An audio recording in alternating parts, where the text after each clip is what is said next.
강남 아파트 820채가 시장에 쏟아졌는데 단 한 채도 팔리지 않고 있습니다. 분양가 6억짜리가 30억까지 치솟았다가 2억을 깎아도 매수자가 없습니다. 70대 이상 고령층까지 매도 행렬에 합류했습니다. 평생 버티면 이긴다고 믿었던 사람들이 왜 갑자기 집을 던지기 시작했을까요? 떨어진 집값 때문이 아닙니다. 국세청이 계좌를 들여다보기 시작했기 때문입니다.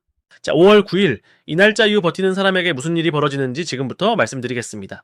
지금 송파 헬리오시티에서 벌어지고 있는 현상은 전례가 없습니다. 전체 매물이 820건을 넘어섰고 이 중 시세보다 확연히 낮은 급매로 분류된 물건만 49건에 달하거든요. 압구정 재건축 단지들도 상황이 비슷한데 한 달 사이 매물이 적게는 10%에서 많게는 40% 이상 폭증했습니다. 기존 최고 거래가 대비 5억 원에서 10억 원까지 낮춘 매물이 속속 등장하고 있고 개포동과 잠실 일대에서도 동일 평형 기준 2억 원에서 3억 원가량 가격을 내린 초급매가 쏟아지고 있습니다. 네, 그런데 집주인들은 억울하다고 말합니다. 2억이나 깎아줬는데 왜 안 사냐는 거죠. 하지만 국민들의 반응은 냉소적입니다. 연봉 5천만 원 직장인이 숨만 쉬고 60년을 모아야 겨우 살 수 있는 집인데 그걸 2억 깎아주는 게 무슨 대단한 인심이냐는 겁니다. 백화점에서 원가의 5배를 붙여놓고 특별 할인이라며 호객하는 것과 뭐가 다르냐는 비판이 쏟아지고 있거든요.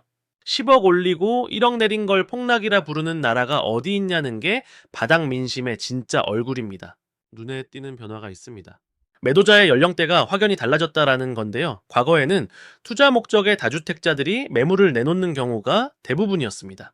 그런데 최근에는 70대 이상 고령층 1주택자들까지 대거 매도 대열에 합류하고 있거든요. 수십 년간 강남 아파트를 보유해온 사람들조차 더 이상 버티기 전략이 유효하지 않다라고 판단한 겁니다. 향후 보유세 강화와 세금 부담 확대 가능성을 우려하면서 지금이 가격의 정점이라는 결론을 내린 거죠. 네, 그런데 이들이 진짜로 무서워하는 건 2억 원 떨어진 시세가 아닙니다. 밤잠을 설치게 만드는 진짜 공포는 따로 있거든요. 정부가 꺼내든 칼날이 시장을 향한 게 아니라 그들의 계좌를 향하고 있기 때문입니다. 국세청과 부동산 감독원이 준비한 특별한 선물이 이미 다주택자들의 현관문 앞까지 도착했습니다.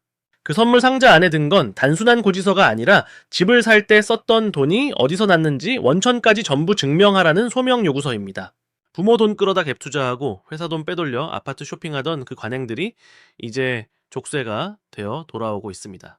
전현직 판검사 국회의원 가리지 말고 다 조사하고 10년 전 자금까지 싹 다 뒤지라는 지시가 내려왔거든요.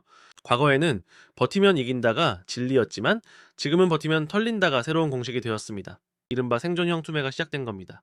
왜 강남과 송파에서 급매물이 미친 듯이 쏟아지는지 이제 이해가 되실 겁니다. 단순히 집값이 2억 떨어져서 손해볼까봐가 아니거든요. 그들은 계산이 빠른 사람들입니다. 지금 2억에서 3억 싸게 던지는 게 나중에 자금 출처 조사 받고 세금 폭탄에 가산세까지 맞는 것보다 훨씬 싸게 먹힌다는 걸 알기 때문이죠. 30억짜리 아파트에 살면서 세금 낼 돈 없다라고 징징대는 모순을 우리가 얼마나 많이 봐왔습니까? 반면 매수자들은 꿈쩍도 하지 않습니다. 매수의 지수가 7주 만에 하락 전환했다라는 건 매수세가 급격히 위축됐다라는 의미거든요. 현장 중개업소들의 반응도 냉담합니다. 급매가 더 나올 거라는 기대감 때문에 문의 자체가 확 줄었다는 겁니다. 지금 사면 손해볼 수 있다라는 심리가 매수 대기자들 사이에 퍼지면서 관망세가 짙어지고 있는 거죠. 현 정부가 내놓은 메시지가 왜 이렇게 폭발적인 지지를 얻고 있는지 이해하려면 지난 몇 년간 청년들이 겪어온 현실을 봐야 합니다. 집값이 미친 듯이 오르는 동안 수많은 청년들이 결혼을 포기했고 출산을 거부했거든요. 이번 생은 망했다라는 자조 섞인 한탄이 유행어가 된 나라에서 다주택자의 눈물보다 집 없는 청년들의 피눈물이 더 안타깝다는 정부의 한마디가 그동안 속으로만 삼켜왔던 울분을 정확히 건드린 겁니다. 일각에서는 사유재산 침해라며 거품을 물고 언론들은 징벌적 과세라며 정부를 공격하기 바쁩니다. 하지만 댓글창 반응은 싸늘하다 못해 냉혹하거든요. 세입자 보증금으로 갭 투자해서 돈 벌 때는 언제고 이제 와서 피해자 코스프레냐는 비판이 쏟아지고 있습니다. 누군가의 재테크 수단이 다른 누군가에게는 생존의 문제였다라는 사실을 이제야 세상에 인정하기 시작한 거죠. 지금 시장에서 벌어지는 건 단순히 가격이 오르내리는 차원이 아닙니다. 폭탄 돌리기 게임에서 음악이 멈춘 거거든요. 그동안은 빚내서 집 사면 누군가 더 비싸게 사주겠지라는 믿음이 있었습니다. 그 폭탄을 다음 세대에게 우리 아이들에게 넘기며 배를 불려왔던 건데요. 정부는 이제 그 폭탄을 더 이상 받아주지 않겠다고 선언한 겁니다.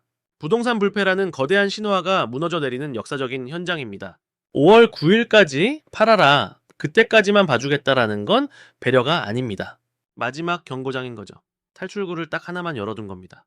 정부의 메시지는 섬뜩할 정도로 간결하거든요. 불법으로 쌓은 모래성은 파도 한 번에 무너뜨리겠다는 겁니다. 임대사업자 등록하면 세금 깎아주고 빚내서 집 사라고 등 떠밀던 그 시절에 달콤했던 풍선은 이제 박살났습니다. 그렇다면 부동산에서 빠져나온 그 엄청난 돈은 어디로 갔을까요? 공중분해됐을 리 없습니다. 돈은 절대 사라지지 않고 단지 이동할 뿐이거든요. 부동산이라는 낡은 댐이 무너지자 수조 원의 자금이 거대한 물줄기가 되어 다른 곳으로 흐르기 시작했습니다. 이제 정부가 노린 게 바로 이겁니다. 땅에 돈 묻어두지 말고 그 돈으로 기업을 키우라는 거죠. 생각해보면 아파트는 아무리 비싸봐야 생산성이 제로입니다. 콘크리트가 수출을 하거나 일자리를 만들지 않거든요. 하지만 그 돈이 기업으로 흘러가면 공장을 짓고 사람을 뽑고 기술을 개발합니다. 10대 그룹 총수들이 지방에 210조 원을 쏟아붓겠다라고 약속한 게 우연일까요? 부동산이 죽어야 경제가 산다는 정부의 계산이 적중하고 있는 겁니다. 그런데 여기서 끝이 아닙니다. 부동산 거품이 꺼지는 동안 더 무서운 변화가 밀려오고 있거든요. 엔비디아 CEO 젠슨 황이 전 세계 직장인들에게 던진 경고를 아십니까? 코딩 배우지 마세요. 그건 이제 AI가 합니다. 라는 한마디가 소름 돋지 않습니까? 이건 부동산 시장에도 똑같이 적용됩니다. 인구는 줄고 일자리는 AI가 대체하는데 누가 당신 건물에 월세를 내겠습니까? 과거엔 조물주 위에 건물주라며 건물주가 되는 게 꿈이었지만 AI 시대엔 창의적인 생산자만 살아남습니다. 부동산으로 돈 버는 시대가 끝난 게 아니라 시키는 대로 일해서 돈 버는 시대 자체가 끝났다라는 신호거든요. 매뉴얼대로 시키는 일만 하는 사람, 질문할 줄 모르는 수동적인 사람, AI가 내놓은 답을 생각 없이 베끼는 사람은 설 자리가 없어집니다. 남들 사니까 나도 산다며 묻지 마. 투자를 했던 사람들과 소름 돋게 닮아 있지 않습니까? 전문가들 분석은 갈립니다. 단기적으로는 매도 물량 증가가 가격 조정 압력을 키울 수밖에 없다라는 의견이 우세한데요. 다만 서울 외곽 지역과 일부 수요 밀집 지역은 여전히 전세 물량 부족과 매물 희소성이 이어지고 있어서 지역별로 완전히 다른 양상이 나타날 가능성도 있습니다.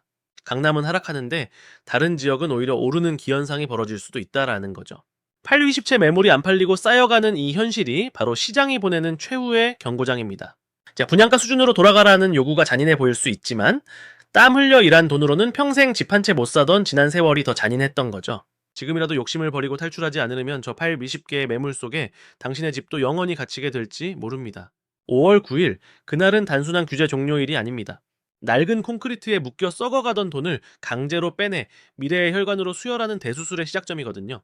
정권 바뀌면 다시 오르겠지라며 희망 회로를 돌리고 계신다면 세상은 이미 뒤집어졌습니다. 부동산은 이제 부의 상징이 아니라 관리비만 나가는 낡은 유물이 되어가고 있고 땀 흘려 가치를 만드는 사람만이 대우받는 세상이 열리고 있습니다. 투기판의 막차에서 뛰어내릴 것인가 아니면 그 안에서 함께 침몰할 것인가. 선택은 오롯이 당신의 몫입니다.